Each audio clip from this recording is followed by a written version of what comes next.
So we are going to start by cheering our newest author on, who is Mala Azeez. We are cheering you on, and we have some special guests here that surprise Mala, and they are coming on to share congratulations and cheering her on. And so we're going to start with them before we go into the interview. So, Karen, if you would unmute yourself and share whatever you would like to with Mala, and then we will follow with Ebony. Okay, thank you. Mala, I'm just so proud of you, and I I'm you set you more than set a goal. Like, you made a decision that you were going to write this book, and you encountered obstacles like everybody does, but you just kept on going, and you made your vision a reality, and I'm just so proud of you. And yesterday, my grandson is in kindergarten in California, and I got to hear him read the entire book by himself.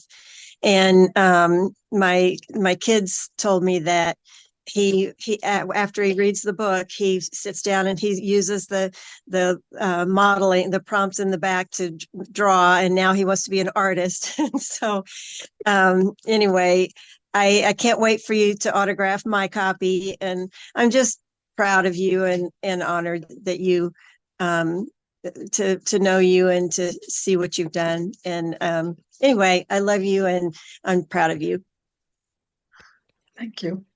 Wonderful. See, Mala, maybe I should have left them till afterwards. You're crying before your interview, but it's okay. We're super excited. All right. Ebony, are you able to come on? Okay, while Ebony is waiting, Van, you know Mala, so what would you like to say? Unmute.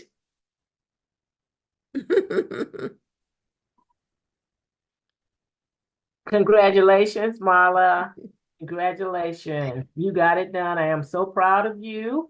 And I am so excited and can't wait to order the book and read it. And I will probably be reading yours in the classroom, as I did Phyllis' book in the classroom to the students at Circle Read Around.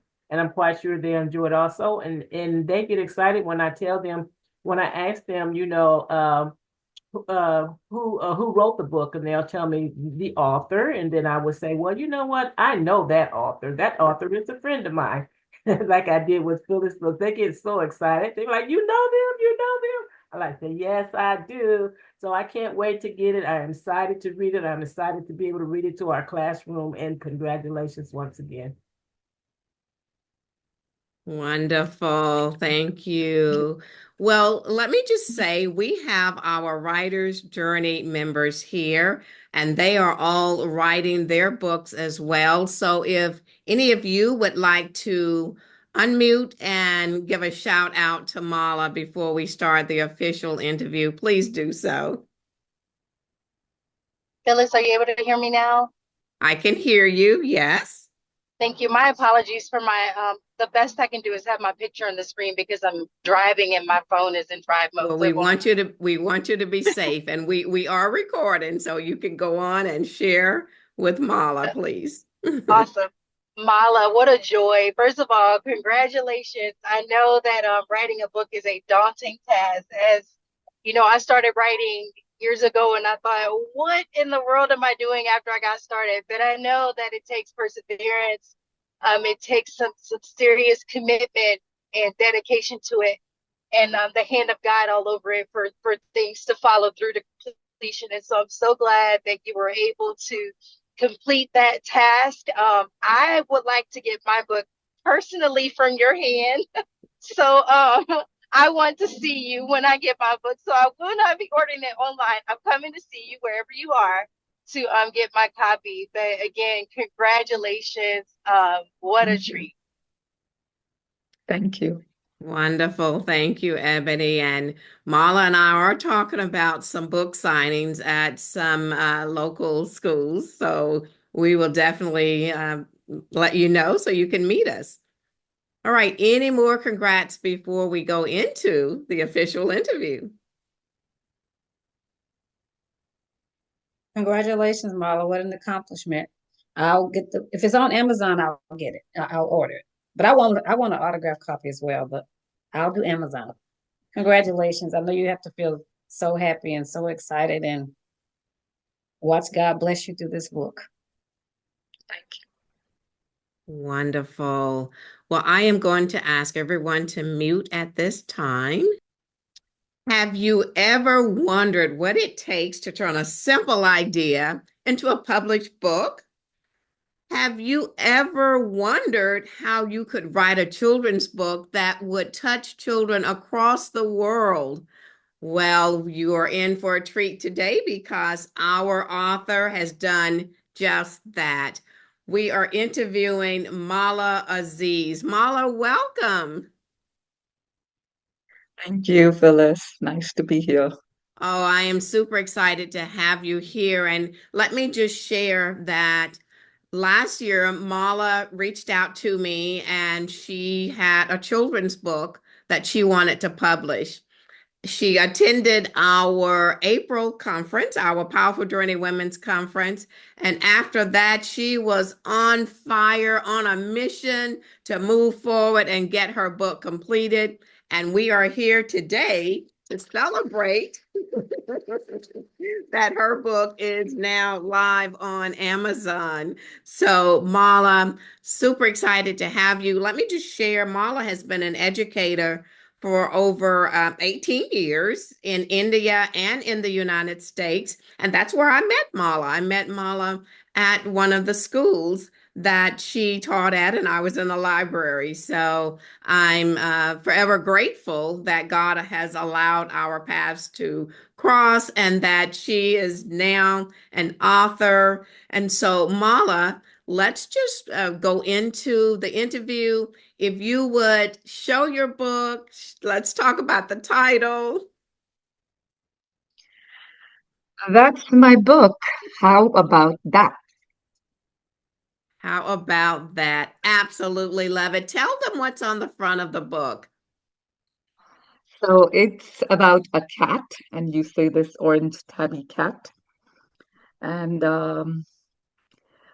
he is, I have to go into the details of the story.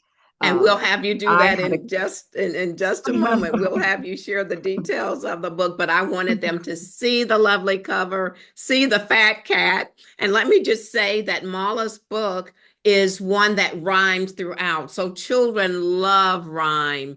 And we even heard from one of our participants tonight, Karen, who said that her her grandchild, I believe, has been reading the book and is totally enjoying it. So, Mala, congratulations again. And my first question to you is, what's your why for writing the book? uh, okay, it's a long story. And I might get a little emotional, but I want to share it. Um, so I grew up in India, and I would always be interested in reading and writing myself. I would always have a diary. I would log, like whatever, maybe 4 lines here, a line there. Um, so I always liked, I guess, I always liked writing. And then when I grew up, I was like, you make like a commercial decision. I took an accounting degree. I went to college and got married, had 2 kids, did like a banking job, did like a retail job, did fast food, moved to America actually. That was a big shift change for me. So then I was like, deep down, I always wanted to be a teacher. Accounting was not my first love or first. So my husband and I would always talk about it, and he would be like, "What do you want to do?" And I was like, "Well, really, what do I want to do?" So I want to be a teacher. And then my husband passed away.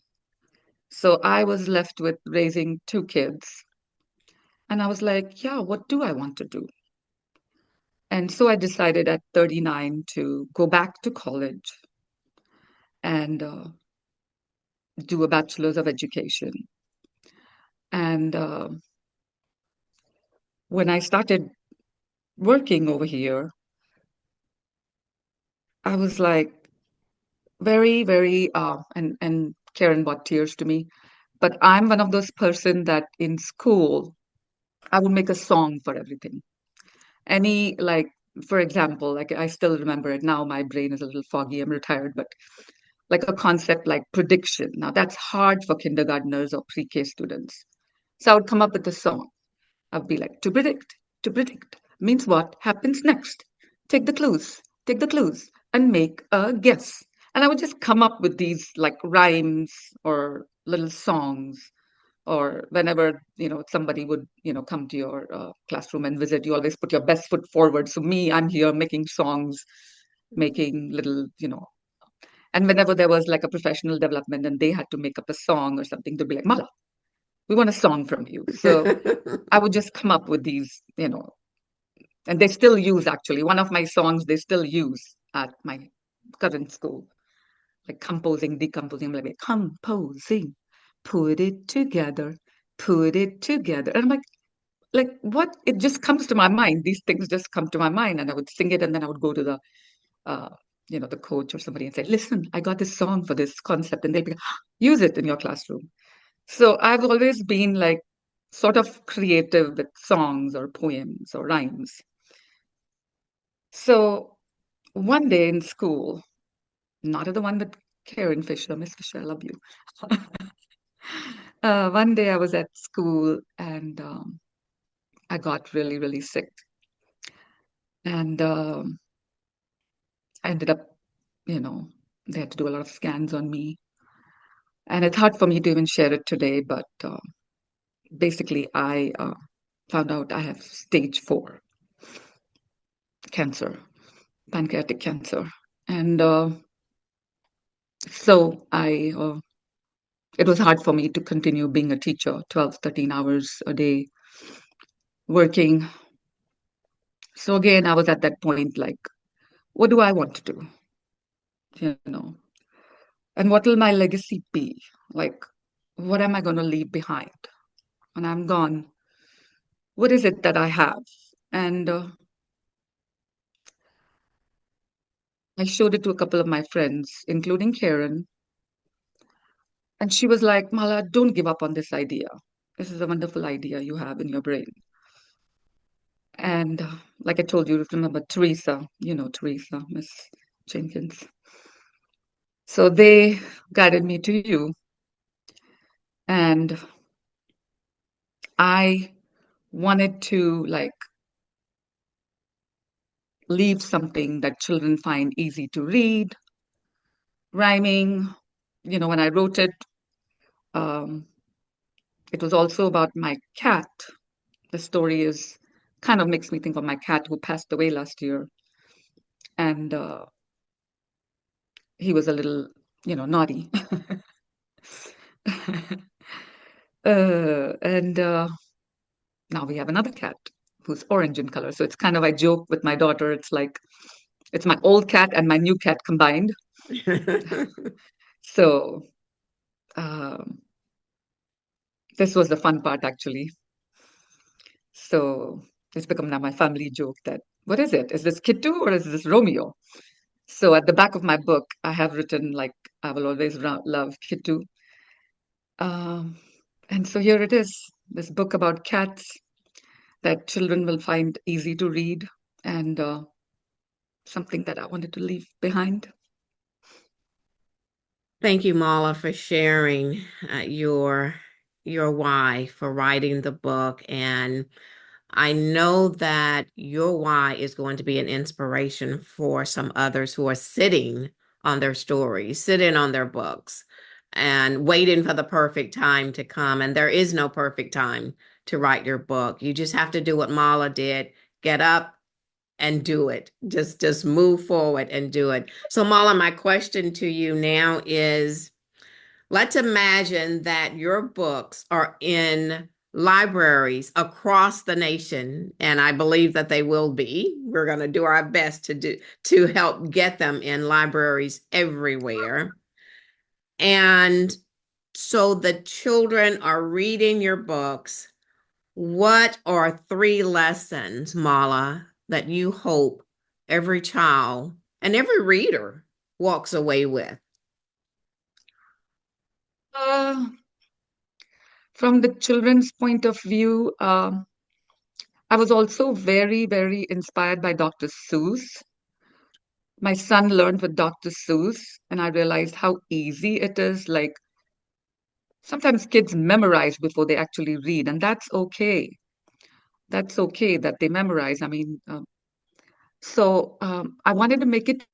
So what are they going to walk away with? That it's easy. It's like a rhyming book. It should create a love for reading for them. It should want them to make them read more, like the love for reading.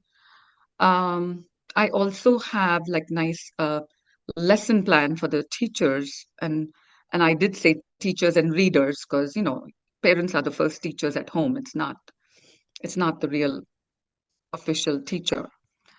Your caretaker, your grandma, your babysitter, whoever's your first, whoever you're sitting with and is reading to you, that's your, teacher.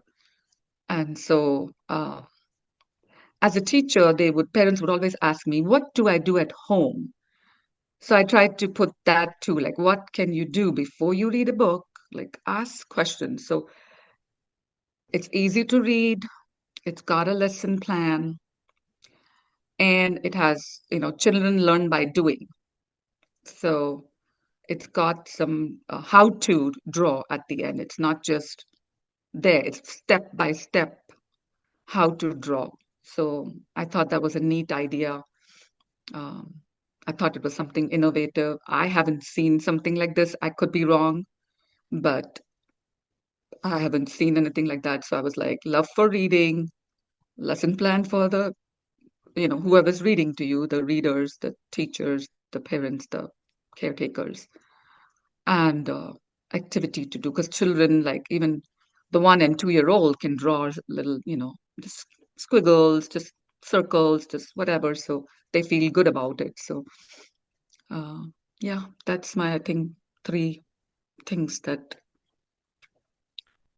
Those are people would take away from wonderful, the book. wonderful lessons, wonderful takeaways. And I believe that you're going to inspire many children, not just to read, but to want to draw as well. So we might have some educators and some authors to come, some artists to come out of reading your book. And speaking of your book, where can our audience purchase your book?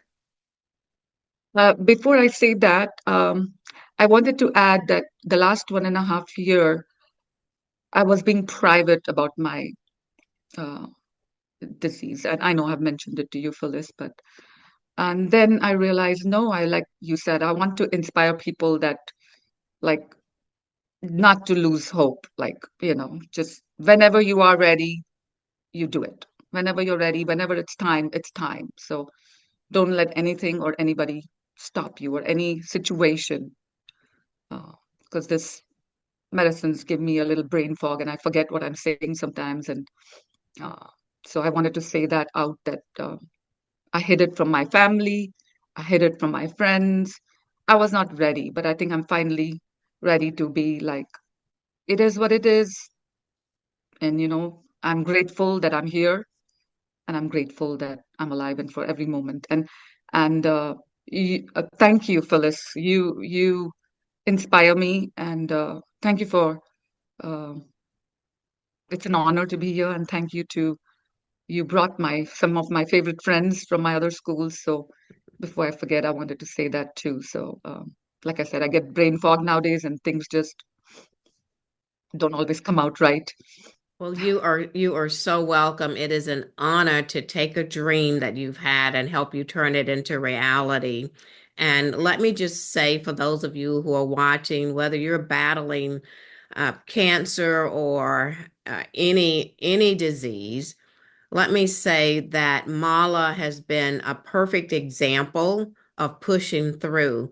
There have been days when I've spoken with Mala and she just had chemo and she still pushes through no matter what. So let me just say to you who are watching today, no matter what challenge you're going through, no matter what struggle you're going through, if God has put an assignment, a project on your heart, do your best to get it out, because there are people waiting to hear your story. There are people waiting to read your book.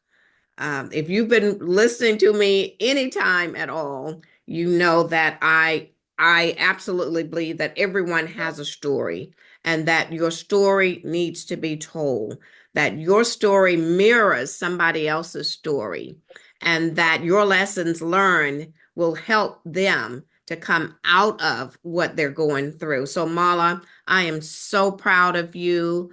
I am again and am honored to have be able to help you to get your dream and turn it into reality and get your book out there so that the world can read what God has put on your heart, and that your legacy will touch generations and generations and generations to come. So thank you so much again.